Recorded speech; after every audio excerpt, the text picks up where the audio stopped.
เลาะอินบ้านเบิ่งเขาเจ้าจักตอกอยู่แถวออมแอมเหือนนี่แหละโอ้ยทายเพิ่นเบิ่งบ่วิธีจักตอกซ่านกระแสะเอาไปกระเริ่มเบิ่นแหละ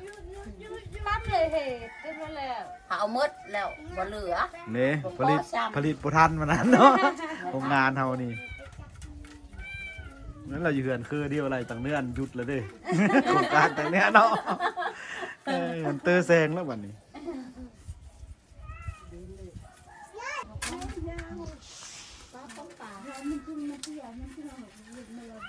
จะหันไม่เหียนซานไปซื้อมองอยู่บางเพิงละซานทีมจะกี่อันบุเป็นบ่เฮงน้ำเมาเลยตอกบุเป็น ตอกบ่เป็น อ้าวอันอ่อนอันแข็งอยู่เนาะสุดจะบ่ได้เอาเลยตอกเป็นกับจังซานเป็นได้ม่วนบ่ได้ เลยเตอทำงานจะสานจังงาน แท้อันหนึ่งจักพันขาย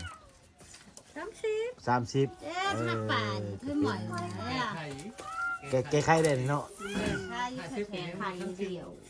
หูเอส แม่นแล้วไอ้ลูกหูซ่านกับซ่านเพื่อเดียวได้ ขันมาเฉาห้องแท้ อยู่เฮือน ปีแท อยู่เฮือนมีแต่กวนเป้เก่งนะแต่กระซื้อจากอันเนี่ย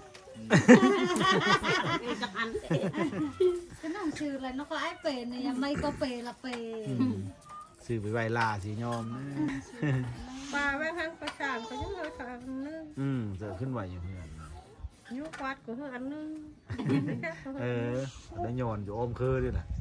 มีไปเยาะเฮ้ย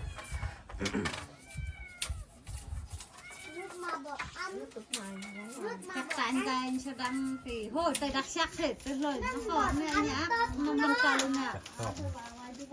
ยอมก็อันอยากไปนะอย่า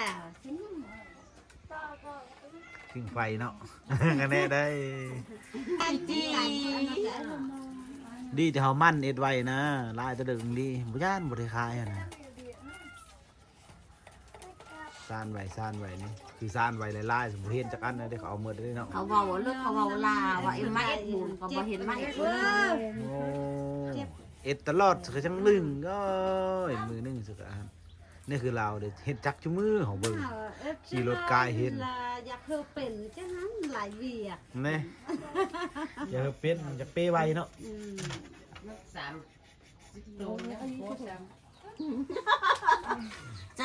นนั้นนะรับได้เปรียบแบบบ้านแล้วเหล่าพันบ่รับ พาสมเพื่อนยังโห